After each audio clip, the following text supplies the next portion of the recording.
자, 오늘은 6번째 계명입니다. 살인하지 말라. 5번째 계명까지 쭉 보면서 우리는 우리의 부족함을 깨닫고 하나님께서 기대하시는 그 수준이 어떤 것인가, 참 내가 신앙생활을 더 바르게, 더 깊이, 더 온전히 잘해야 되겠다는 그러한 결심을 하고 또 부끄러움도 느끼고 주님 앞에 결단을 합니다. 자, 그런데 오늘 6번째 계명, 살인하지 말라. 자, 이 계명 앞에서 우리는 어떻습니까? 우리는 다, 이 계명은 그래도 내가 이 계명 잘 지키고 있는 것 같아. 여기 살인한 분 없겠죠, 설마. 네, 뭐 혹시 인생 실수 가운데 뭐 하셨을 수도 있어요. 그런데 대체로 여기 살인한 분들은 거의 없을 것 같습니다. 저도 살인한 적이 없고요. 그래서 이 6번째 계명을 볼 때는 그래도 드디어 내가 하나님 앞에 지키는 계명 하나는 있구나, 이러한 생각을 할지 모릅니다.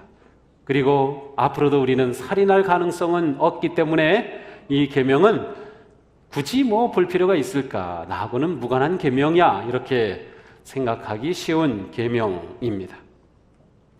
그러나 정말 살인하지 말라고 하는 이 계명이 우리와 상관이 없는 것일까요?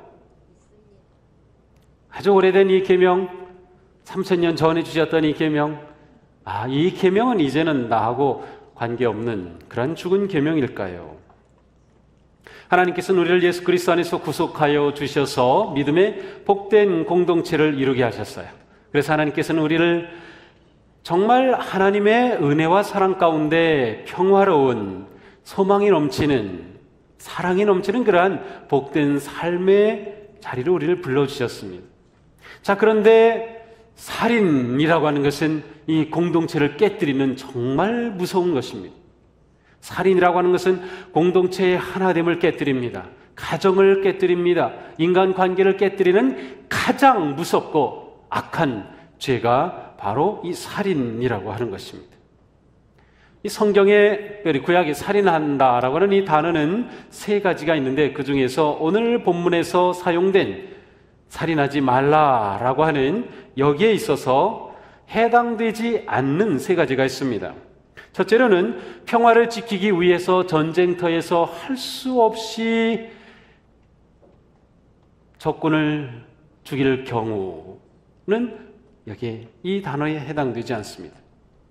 두 번째로는 정말로 죽을 죄를 지어서 법정에서 사형 선고를 받아 사형을 당한 경우, 또 여기에 해당되지 않습니다. 또한 사람이 먹고 살기 위해서 동물을 죽이는 것도 여기에 해당되지 않습니다. 그러나 이 계명이 그렇다고 하면 이 계명은 다른, 아니면 여기에 범주에 들어오는 살인은 해도 좋다, 그런 뜻입니까? 라고 물어볼 수 있지만 그것은 질문이 조금 빗나간 것입니다. 살인하지 말라라고 했을 경우 살인이 가능한 경우가 있음에도 불구하고 살인하지 말라고 하는 이 계명이 우리에게 주시는 가장 중요한 의미는 바로 생명은 소중하다라는 것입니다. 생명은 귀하다. 이 생명에는 사람의 목숨뿐만 아니라 동물과 생물, 식물을 포함한 모든 생명을 포함하는 의미입니다. 생명을 귀하게 여겨라. 제가 설교를 준비하면서 곰곰이 생각해 봤어요. 제가 살아오면서 처음 사람을 죽이는 장면을 영화나 TV나 그렇게 본 게 언제일까? 중학교 때입니다. 중학생 되기 전까지는 TV도 본 적 없고 전기도 초등학교 때 들어왔으니까 그때는 인터넷도 당연히 없고 스마트폰도 없고 본 적이 없어요. 사람 죽이는 장면을. 살인이라는 단어는 알고 글을 읽으면서 알긴 했지만 한 번도 본 적이 없어요. 그런데 요즘 아이들은 어떤가요? 요즘 아이들은 하루에도 수십 번, 수백 번 사람을 죽이는 장면을 봅니다. 요즘에 태어난 아이들이 초등학교 들어가기 전까지 사람을 죽이는 장면을 많이 보는 아이들은 6, 7천 번, 적게 보는 아이들은 2,000번 봐요.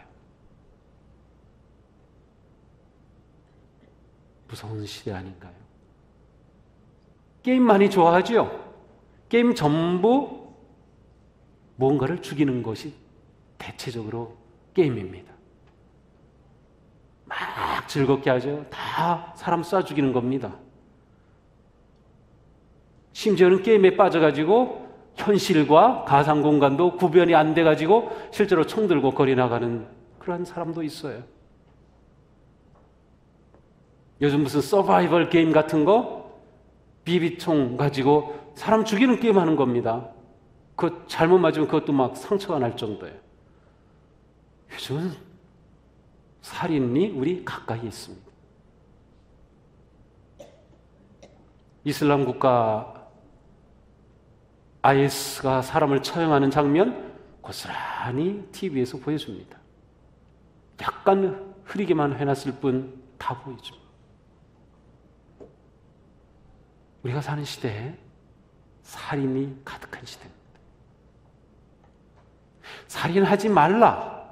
이 계명은 이 시대에 더 중요하게 다가옵니다. 정말 두려워요. 그런 것을 너무 많이 보기 때문에 우리는 사람 죽는 거 이젠 대수롭지 않습니다. 흉악범들의 이야기 또 일어났군. 그리고는 지나칩니다.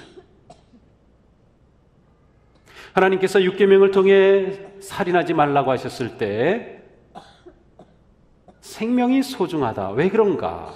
하나님께서 생명을 지으신 주인이시기 때문입니다. 하나님이 생명의 주인이십니다. 따라서 하나님은 죽일 수 있는 권한이 있으시지만 사람에게는 없어요. 하나님이 만드셨기 때문에 하나님께서 죽일 수도 있어요. 그러나 사람은 피조물이기 때문에 생명을 죽일 권한을 가지고 있지 않습니다. 창세기 2장 7절입니다. 하나님이 땅이 흙으로 사람을 지으시고 그 코에 생명의 기운을 불어넣으시니 사람이 생명체가 되었다. 하나님께서 사람에게 생기를 불어넣으셔서 우리는 살아있는 그런 생명체가 되었습니다. 비록 과학이 발달해서 유전자를 조작할 수 있고 복제의 인간까지 만들어낼 수 있다 하더라도 사람이 생명을 창조할 수는 없어요. 창조는 하나님에게 있는 그러한 하나님의 권한입니다. 살인하지 말라. 그것은 하나님의 권한을 침범하지 말라는 것과 같은 것이죠. 우리는 단지 생명을 귀하게 여겨야 할 뿐입니다. 또한 하나님은 사람을 지으실 때 하나님의 형상대로 지으셨습니다. 우리는 다 하나님의 형상을 지닌 존재들입니다. 우리는 너무도 귀한 존재입니다. 우리는 하나님과 교제를 할 수 있고 하나님을 예배할 수 있고 하나님을 만날 수 있고 하나님은 우리와 같은 이미지로 하나님과 같은 이미지로 우리를 지으셨기 때문에 우리는 소중한 존재. 따라서 살인을 하는 것은 하나님의 형상을 파괴하는 것이에요. 하나님의 형상을 공격하는 것입니다. 하나님의 형상을 소중하게 여기지 않는 것과 같은 것이죠.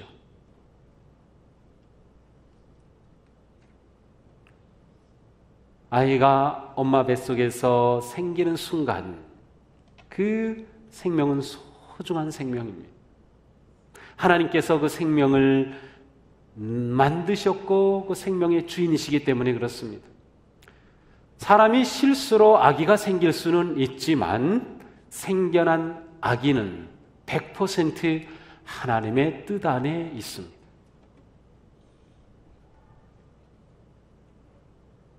소중한 존재죠. 생명은 귀한 것입니다. 또한 하나님께서는 우리를 더불어 사랑하며 살아갈 공동체로 부르셨기 때문에 살인하는 것은 공동체를 파괴하는 행위입니다.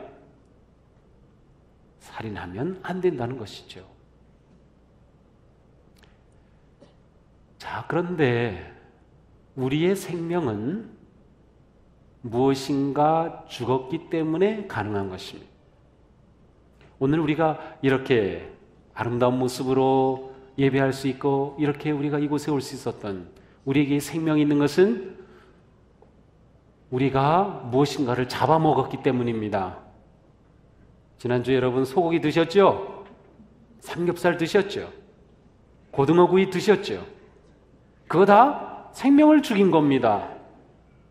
이 땅에 존재하는 모든 생명은 생명을 죽임으로써 생명을 얻습니다.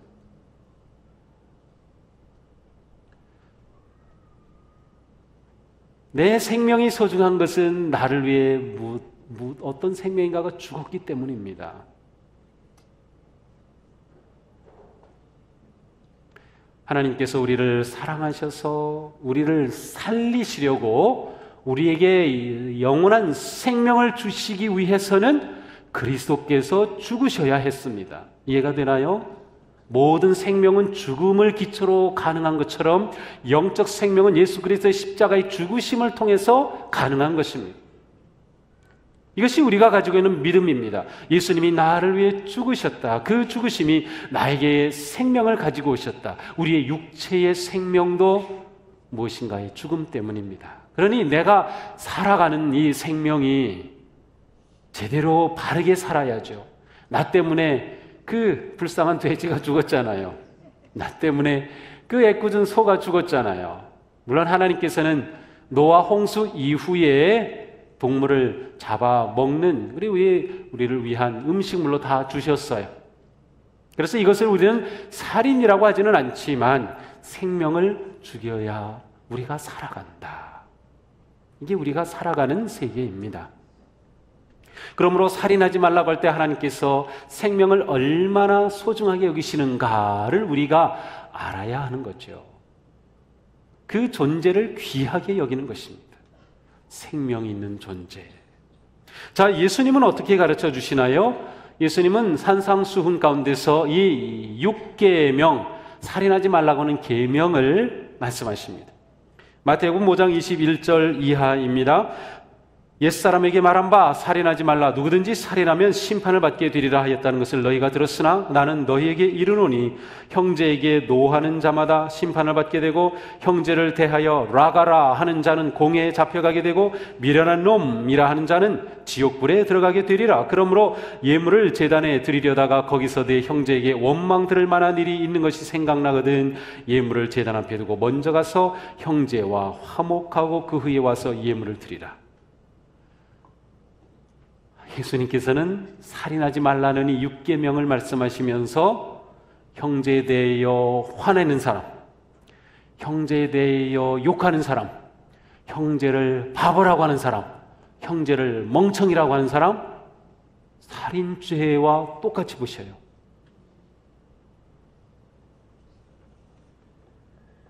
라가라고 하는 것은 이 아주 못된 욕설입니다. 우리말로는 굳이 번역하면 바보, 멍청이 이런 뜻이라고 하는데 누구 보고 이 멍청이 같으니까 이 바보 같으니까 그런 말 하지 말라는 거예요. 왜 그럴까요? 그 말은 상대방의 존재, 생명을 가지고 있는 그 존재를 무시하는 거기 때문입니다. 생명을 존중히 여기지 않는 거기 때문이죠. 그 생명을 상처내는 것이기 때문에 주님께서는 허락하지 않으시는 겁니다. 여기서 우리는 예수님께서 살인 금지 명령과 함께 언어를 연결시킨다고 하는 것이 참 놀랍습니다. 언어와 살인 계명을, 금지 계명을 연결시킵니다. 육체적인 폭력과 그것이 죽음까지 이르게 하는 살인과 말을 사용한 것을 예수님은 같은 레벨에서 보신다고 하는 거죠. 사람을 죽이는 총알과 우리의 혀가 같다는 것입니다. 총알만 사람을 죽이는 것이 아니라 우리의 혀로도 사람을 죽이기 때문에 그렇습니다.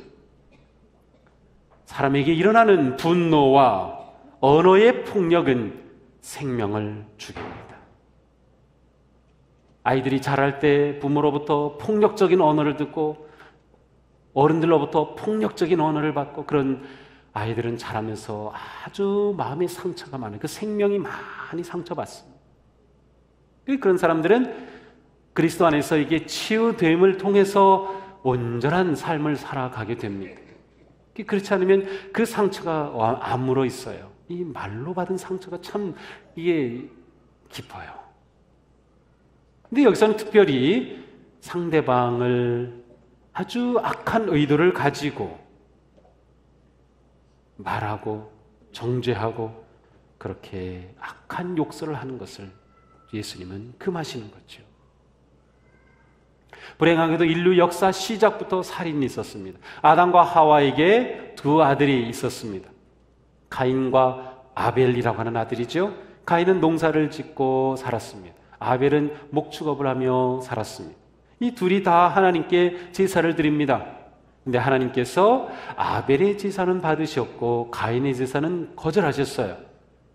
그것은 가인이 예배를 드릴 때 가지고 있었던 마음과 태도가 문제였기 때문에 그래요. 그런데 하나님께서 아벨의 제물만 받으시는 걸 보고 가인이 분노가 일어났습니다. 그 분노는 악한 생각으로 바뀌기 시작합니다. 그때 하나님께서 이렇게 말씀하시죠. 어찌하여 네가 화를 내느냐? 얼굴빛이 달라지는 까닭이 무엇이냐? 내가 올바른 일을 하였다면 어찌하여 얼굴빛이 달라지느냐? 내가 올바르지 못한 일을 하였으니 내 죄가 너의 문에 도사리고 앉아서 너를 지배하려고 한다. 너는 그 죄를 다스려야 한다. 하나님께서는 가인에게 경고하신 거죠. 내가 지금 분노 가운데 사로잡혀서 죄가 내 마음을 두드리고 있구나.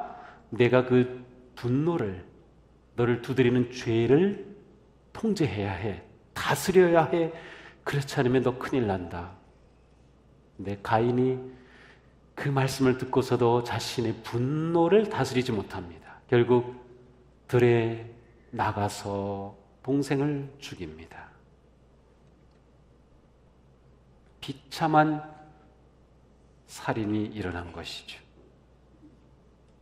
분노와 살인은 연결되어 있습니다. 요즘 우리 사회의 가장 중요한 문제가 뭔가요? 분노 조절 문제입니다. 분노. 우리는 지금 굉장히 많은 모르는 사이에 이 무의식적 가운데 분노가 있습니다.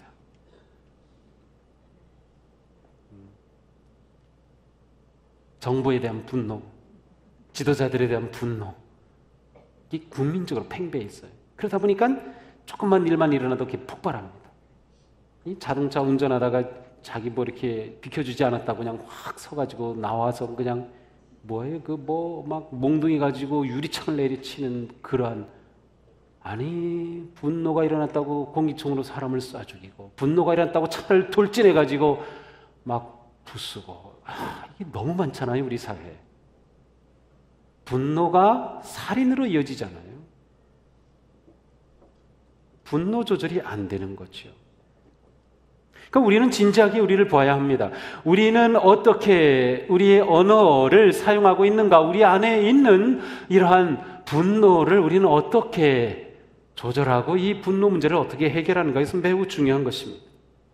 이 분노가 조절이 안 돼서 악의에 찬 욕설과 저주를 하는 그러한 언어가 사람을 죽이는 데까지, 폭력으로까지 번지게 되는 거예요. 물론 분노가 다 나쁜 것은 아닙니다. 우리에게 긍정의 분노도 있습니다.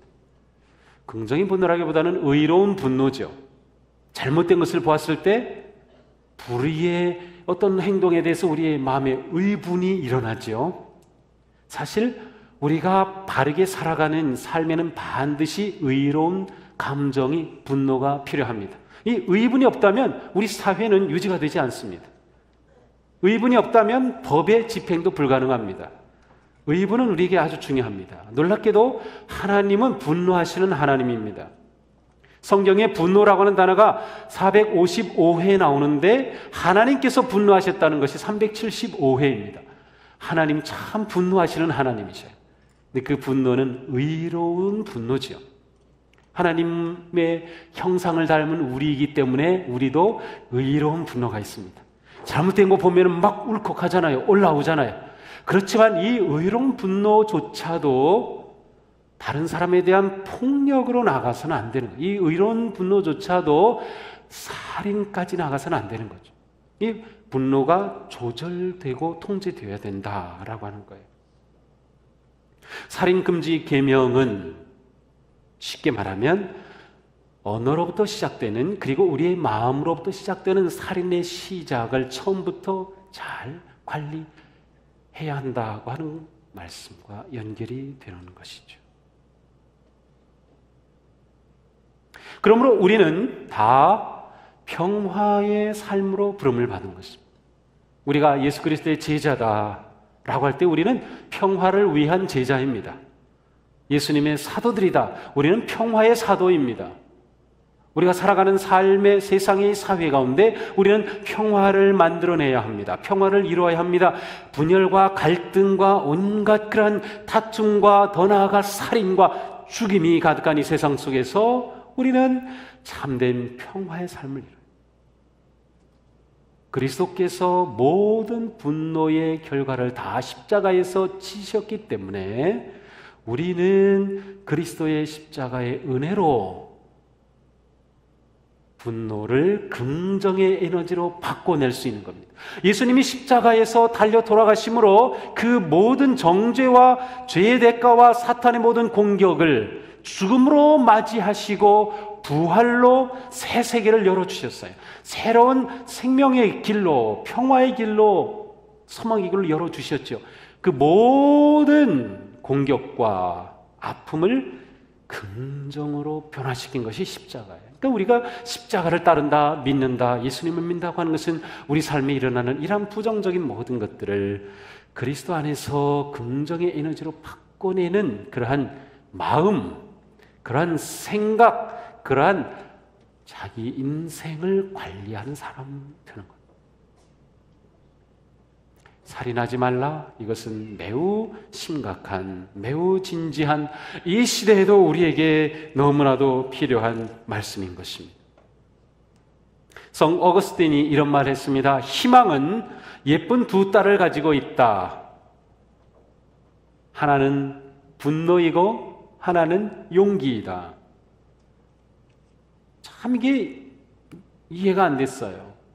희망은 두 딸을 가지고 있는데 분노와 용기다. 굉장히 심리학적인 표현이죠. 우리 가운데 있는 분노가 사실 우리 삶에 막 굉장히 중요한 에너지입니다. 이 분노가 긍정의 에너지로 바뀌어지면 우리 삶에 희망이 넘쳐나는 거예요. 그 삶을 살아갈 용기가 우리에게 희망을 주는 것이죠. 그러므로 우리는 6번째 계명 앞에서 사람을 죽이는 그런 큰 일을 생각하지 말고 내가 말하는데 언어 생활을 생각하고 내 마음에 일어나는 원한과 분노의 감정들을 어떻게 그리스도 안에서 어떻게 십자가 아래에서 풀어가야 할까를 가지고 씨름해요. 그렇게 살아가면 우리는 서로의 생명, 서로의 존재를 소중하게 여길 줄 알게 되며 그러한 사람들이 만들어가는 사회, 그러한 사람들이 만들어가는 삶은 진정한 평화와 사랑의 삶이 된다라고 하는 것입니다. 야고보 사도는 이렇게 말씀합니다. 우리는 우리에게 주신 이 혀로 주님 아버지를 찬양하기도 하고 하나님의 형상대로 지음받은 사람들을 저주하기도 합니다. 또 같은 입에서 찬양도 나오고 저주도 나옵니다. 나의 형제자매 여러분, 이렇게 해서는 안 됩니다. 우리는 가인과 같은 사람이 되지 말아야 합니다. 야고보 사도는 언어에 관해서 말하면서 가인의 얘기를 가져왔어요. 자기 형제자매를 미워하는 사람은 누구나 살인하는 사람입니다. 살인하는 사람은 누구나 그 속에 영원한 생명이 머물러 있지 않다는 것을 압니다. 야고보 사도는 살인하지 말라고 하는 계명이 형제자매를 미워하는 것이 살인이라고 받아들였어요. 그렇게 깨달았어요. 그렇다면 저는 살인자입니다. 글쎄요, 이곳에는 우리는 어떨까요? 저만 살인자이면 좋겠습니다. 형제 자매를 미워하는 것은 살인하는 것이다. 살인하지 말라. 이 계명은 거꾸로 말하면 사랑하라입니다. 그러니까 하나님께서는 우리에게 사랑하라라고 하는 계명도 주시지만 거꾸로 강하게 말씀하시는 거죠. 살인하지 말아라. 내가 지은 생명 귀하게 여겨라. 내 생명이 소중하면 다른 사람의 생명도 소중하다. 내게 생명이 있는 것은 어떠한 생명이 죽었기 때문이다. 너는 생명을 지닌 자로 그렇게 값지게 살아라. 생명을 지닌 누군가를 서로 만난다면 서로를 그렇게 존중하라, 사랑해라. 그 생명을 귀하게 여겨라. 살인하지 말라. 이 계명은 오늘 우리에게 여전히 살아있는 계명입니다. 우리는 이 계명 앞에 다시 한번 내가 어떤 사람인가? 나의 언어는 어떠한가? 나는 분노를 어떻게 다루고 있는가? 나는 정말 형제자매를 사랑하는가?